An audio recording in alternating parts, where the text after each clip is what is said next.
The Stanley Cup Final is set between the Florida Panthers and Edmonton Oilers, but is this repeat final good for the NHL? Plus, the Seattle Kraken have a new coach who's been around the block before, and the rest of the league turns its attention to the NHL Draft, which begins with next week's scouting combine. We've got all that and more on today's Locked On NHL podcast.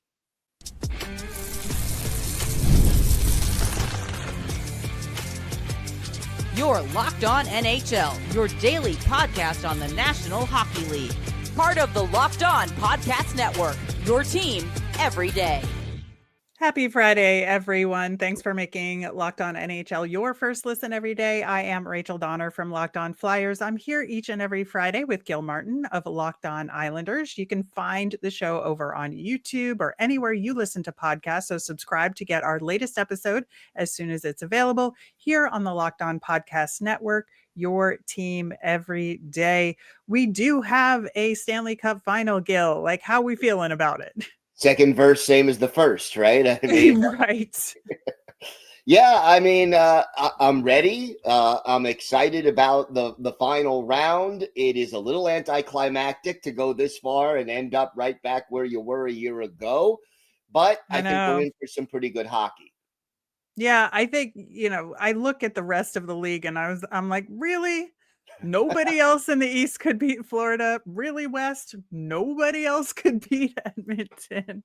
And I understand that's just the way it happens, and that's why you play the games. And I think it's interesting because Florida has, built a style of play that works for them that I don't think necessarily you can recreate in a lot of ways because they have the perfect coach and personnel, I think, to make it successful. I think adding Brad Marchand to that mix certainly helped quite a bit in terms of that tone.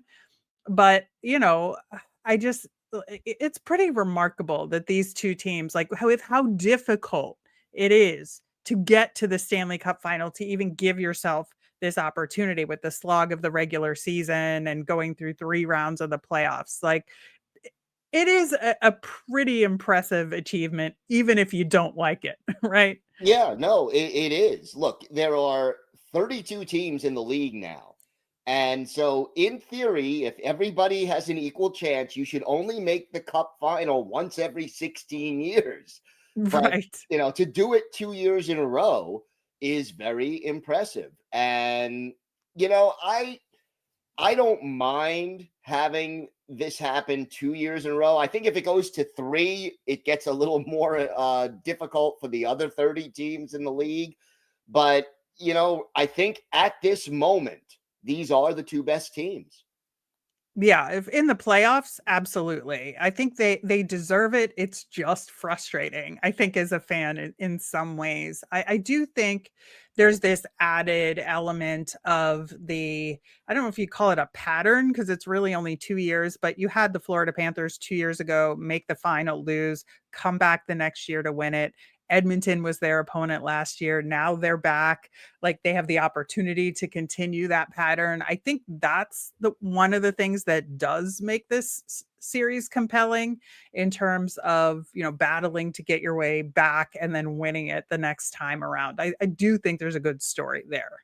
There is. And I can go back, to the 80s with Wayne Gretzky talking about losing to the Islanders in 1983, seeing the lack of celebration in that locker room, how exhausted, how that team, the players gave everything they had to win, and how that made him realize what the Oilers needed to do to match that. And next year they did, and they won, 5 and 7 years after that.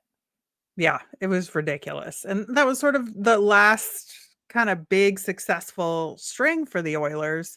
And so I think the fact that it's been that long for that franchise, and it is, without argument, a smaller market team in the grand scheme of the NHL, even though it's a storied franchise, it's still a smaller market team and they've struggled. And I think, we talked about this last year at the Stanley Cup Final when Edmonton made it, that it is unquestionably good for the NHL to have the best player currently playing in the game in that Stanley Cup Final with Connor McDavid. I mean, they have obviously other excellent players, but Connor McDavid is the assumed best player in the league by 99% of the people out there. And so it is important to have him in this Stanley Cup Final, I think. It's good marketing for the league, that's for sure. You want to showcase the best players that you've got, and having your McDavids and Dreisaitl's, I mean, that is a showcase for some of the top talent in the league. So that, in my mind, is definitely a positive. And you can add to that the fact that Canada, no Canadian-based team, has won the Stanley Cup since 1993. The Oilers, as a franchise, have not won since 1990. And they are also the last remaining WHA team to still be in their original location. Right. So I think there's all of that kind of history leaning on them right now. And I think ultimately that plus Florida's style of play kind of got to them in the end, and is why they couldn't finish it out last year. But I think things are different this year. And I think, obviously one of the biggest differences is, remarkably out of nowhere, it seems, the Oilers goaltending has held up in a way that they haven't in the past. Especially when you look at the opposite of what happened with Dallas, right, in that series. So I think that there's just a little extra element here for the Oilers that I think does add to making this series compelling, even if you're on sort of team this is boring because it's a repeat series. Yeah, and I'll take another thing. Florida to repeat in this day and age. It's not like it was, 30, 40 years ago where teams repeated often. So, to me, for the Panthers to be able to repeat and, what is this, 3 straight Cup Finals? It says something. I think so. I mean, I may be talking myself into being more interested in this Stanley Cup Final than I maybe, on paper would have been otherwise, with the repeat and with, how Florida plays and the narrative about Canada and Edmonton that you've laid out here. But I do think there is a lot of good reasons to want to watch this Stanley Cup Final.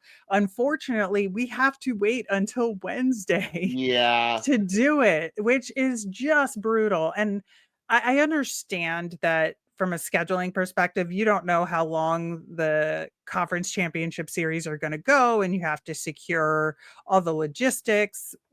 I feel like there has to be at least a contingency to move it up a day or two, and that isn't there. And so this wait, what do you think? Is it going to kill the momentum leading into it? I think it will disrupt the momentum. I don't know about kill, but it will disrupt the momentum. And then the momentum will reestablish itself as the series, goes forward. But yeah, 6 days in between games is just a little too long. And you're missing out on the weekend. I mean, as far as ratings are concerned, to start and then hopefully end a 7-game series on a weekend is ideal for ratings. And the NHL is doing the opposite by starting it on a Wednesday. Right. And it makes it, doing watch parties or things like that more difficult, because people are less likely to be able to attend those things on a weekday versus on the weekend. And it does make it a challenge in terms of maintaining the level of excitement that you want to for this Stanley Cup Final. And I think also having these down days in between, everybody else, like I talked about in the intro and we're going to talk about later, we're all in draft mode now, right? And, obviously, we're going to talk about the Kraken hiring a coach and how that relates to the Islanders. And so the Islanders have been in new GM mode. Some teams are in other teams are in new coach mode, all of that.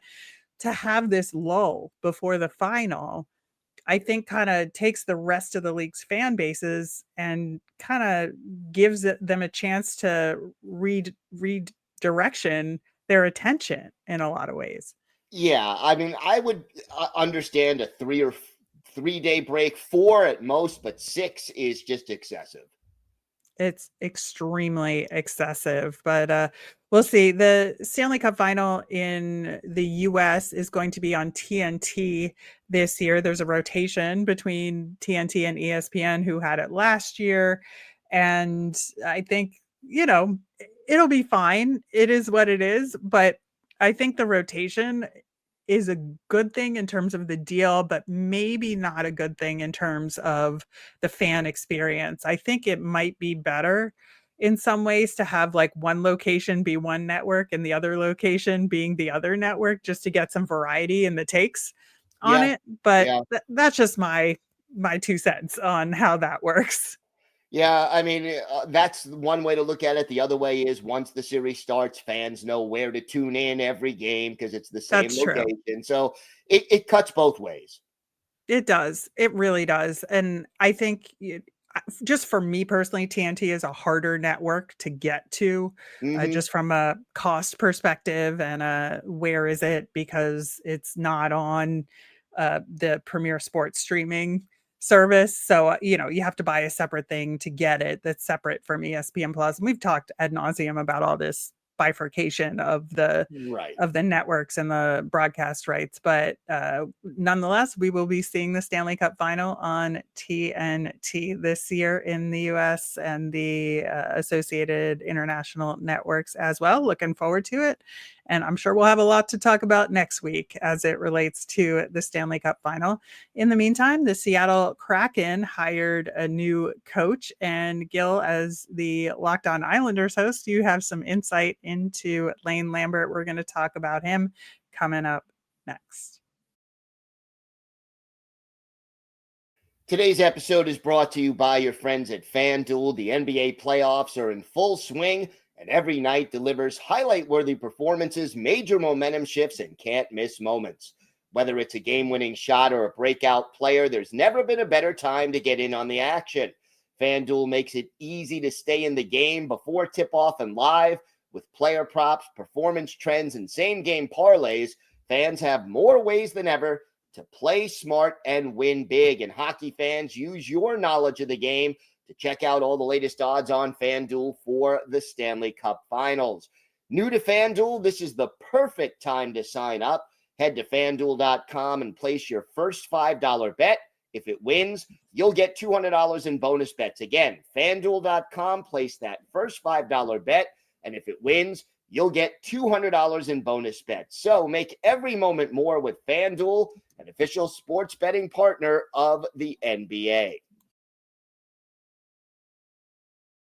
All right. It was announced on Thursday, kind of late-ish in the day, that the Seattle Kraken had indeed hired Lane Lambert as their new head coach. And this is something that has happened before in the NHL, where a guy has been an NHL head coach, gets fired, goes somewhere else, becomes an assistant coach for a little bit, kind of gets his sea legs back, so to speak, and then gets the opportunity to host or to coach an NHL team in the head coaching position. Again, this is the second head coach in Seattle Kraken history that was a former NHL head coach who then became an assistant with the Toronto Maple Leafs and then got a gig The with pipeline. them.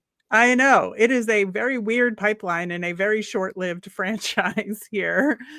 But I think it is interesting. Now, obviously, you have experience with him as head coach of the Islanders. Like, what can you say about Lane Lambert?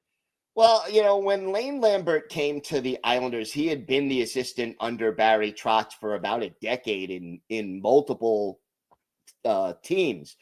And he wanted to open things up a little bit more than Barry Trotz. Barry Trotz was much more of a defensive-oriented coach.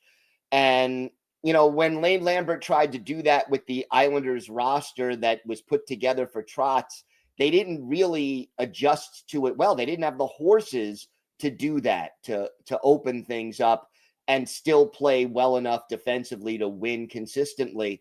So that was one issue. The other issue, I think, and this was specific to the Islanders, when you've been the assistant coach for a number of years, sometimes it's difficult to make that transition to the head coach because the assistant coach is sort of the go-between for the players Right. and the head coach.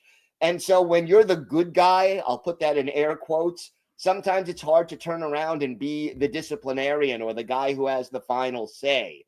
And I think that was an issue for Lane Lambert when he was with the Islanders. X's and O's, I think he has the potential to be a really good coach with the right team. And if the Kraken are going to play his style and put together a team that will be conducive to playing his style, I think he can be successful. I think he learned a lot with his inconsistent performance as head coach of the Islanders. And I think he has the tools to be a good head coach. Yeah, I think that's the interesting thing. We joke about the coaching carousel and it's the same guys and they keep getting jobs and all of that. And that's just a big part of the NHL experience, I think. But there is something to be said about guys who can actually learn something from their mistakes the first time around. And so I think, when a guy gets his second chance at an NHL head coaching job, that is the unique opportunity here to say, yes, here's what I learned from my career beforehand. Here's what I learned as head coach of the Islanders in this case. Here's what I did right. Here's what I did wrong. Here's then what I took from that to my next job in Toronto as an assistant coach. And here's what I absorbed from that experience. Now, Toronto is its whole other animal, right? Of like getting to the gates of the promised land, but never actually opening them, right? There is that. But he did, participate as part of the coaching staff in the Washington Capitals Stanley Cup run, for instance. So under Barry Trotz again. Yeah. Yeah. Yeah. So, he's got a mixed bag of that experience of winning it and not winning it in some ways. And I do think there's something to that given where the Kraken are in their development path here, because, they started off mostly strong, but then they've sort of struggled since then. Yeah. And now is the sort of time you get the feeling the Kraken need to sort of take one step back to take two steps forward at this point. That they need to regroup, they need to retool and sort of figure out their identity and put their program into place. And, they're hoping that Lane Lambert can get them from mediocrity to consistent winning and maybe even contention. And it's going to be a process. I don't expect there's some young talent on that team. Don't get me wrong. I like some of the potential, but it's going to take a little time. I don't think we can expect Lane Lambert to deliver a division title in year one. Yeah, I think so. I think so. And I think that Lambert is lucky in a lot of ways with this gig, because I do think there's a long runway for him here, given what their seasons have looked like the past 2 years and where their prospect pool is. And I think this draft is going to be really important for them as well in terms of building that up. But I think there's a certain level of understanding with the Kraken that it will take time, to your point. And so I certainly think that if he's going to get any head coaching job, this is maybe the best one, because again, I think it's a little bit less attention with a lot more runway. And for Lane Lambert, I think that's the sweet spot. Yeah, I think so too. And, I don't think he would be ideal in a spot where they expect him to win right away. Like that's, you look at the two remaining openings right now in Boston and Pittsburgh, I would not put him in either of those jobs. No, I don't think that would be the spot for him right now. I mean, Boston is probably starting a very long rebuild, and Pittsburgh probably will in a year or two. Right. As soon as Crosby, ends up either retiring or he's going to retire a Penguin. I'm pretty sure of that. But, when he's done, they're going to have a full rebuild on their hands, most likely. Yeah. And I think, putting him into that circumstance at the very tail end of this with, the Pens ostensibly, we can't say for sure, but ostensibly going off a cliff, sometime in the next 2 years, right? I would say. Almost unfair to put him in that situation. Yeah. I agree. And I don't think he would want that job. Like, that's why it's going to be hard for the Pens to find the right coach for this situation. It's going to take somebody with a lot of patience and a lot of willingness to kind of really change what they're doing on a dime. And I just think that so if Seattle wants a coach that has the potential, like maybe this is the right choice for them. I think it's a good choice. I think he has an opportunity here to prove that he can be a quality NHL head coach. He proved to be competent with the Islanders, but it wasn't the right fit. Yeah, and speaking of your New York Islanders, with a new GM, there was some question as to whether Patrick Waugh would stay with the team as coach, but it seems like they have made their decision on that. Yeah, Waugh is going to stay. That was announced officially on Thursday by Matthew Darche, the new GM. And I totally understand the reasoning behind that. It may be a short leash, but I think Waugh is going to stay in. The key, as far as the Islanders are concerned, Lou Lamoriello never gave Patrick Waugh the style of roster, a roster to fit his style of play. Matthew Darche has to start doing that. Yeah, they do. But should be interesting times ahead. Still looking forward to seeing what the Pittsburgh Penguins and Boston Bruins do for their head coaching positions. And we will, of course, be covering that on this show, whether it's us or some of our colleagues on the other days of the week. In the meantime, like I said, the rest of the league is turning its attention mostly to the upcoming NHL draft, as it is almost June here. And the kind of first major step towards that is the NHL scouting combine. We're going to talk about that coming up next.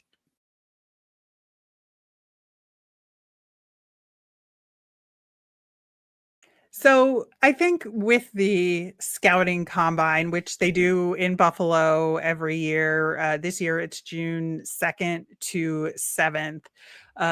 It's clouded, I think, in some levels of secrecy, but also there's some highlight elements of it that a lot of people pay attention to. And that's the VO2 max, like wind test that Yes. some of these guys do with a physical test. But there's certainly a lot more to it.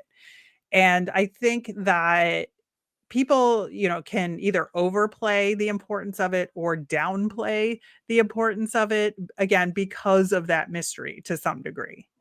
Yeah, I mean, the thing about scouting combines in any sport, and that includes the NHL, I don't think teams should be making major adjustments to their prospect profiles based on what they see at the combine. What the combine ideally does is if you have two players that are ranked very close to each other, the combine can separate them slightly so that, this guy is in better shape or this guy is stronger. So, they're almost identical potential wise, but I'm going to go with player A because he scored better on these particular tests or these particular events. But ultimately, what you see on the ice is the primary driver of how you rate a prospect.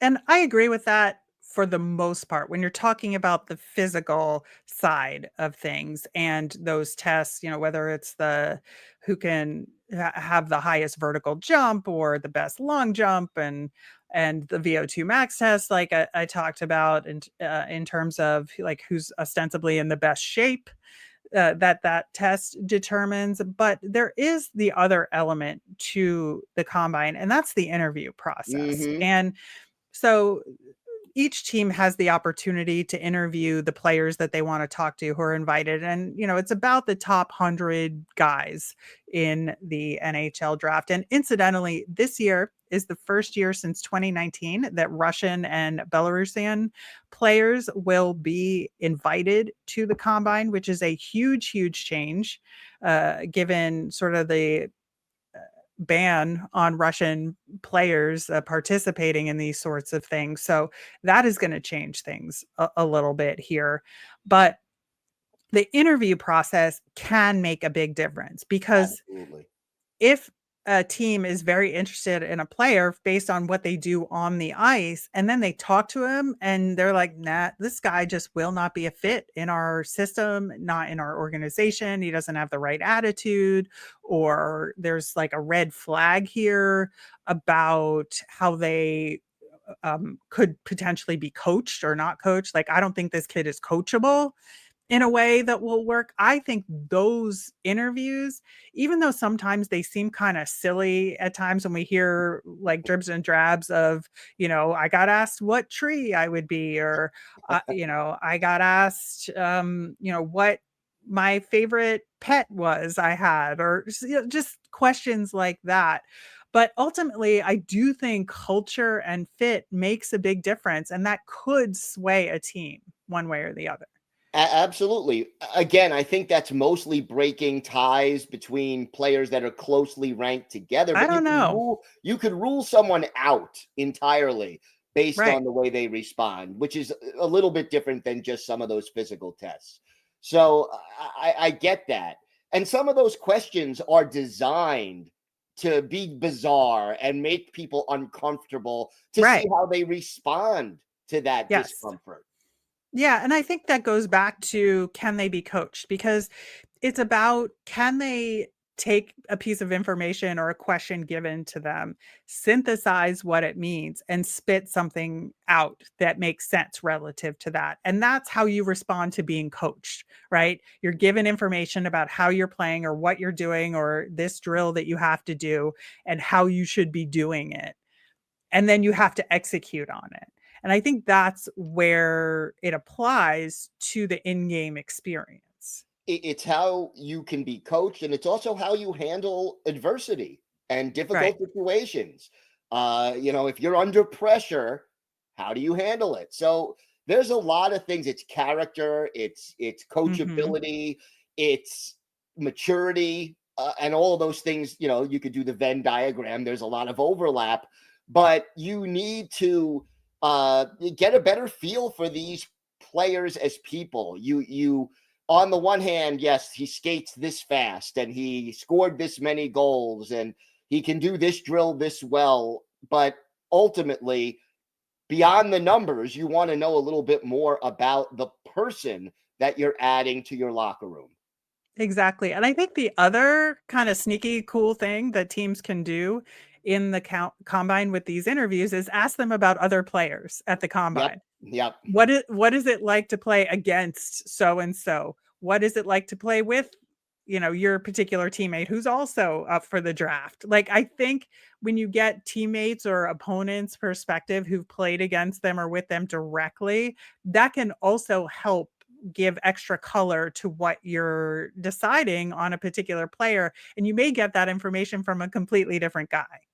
You may. And then also how you answer a question about a teammate or an opponent Mhm. tells more about the player who you're asking the question to as well.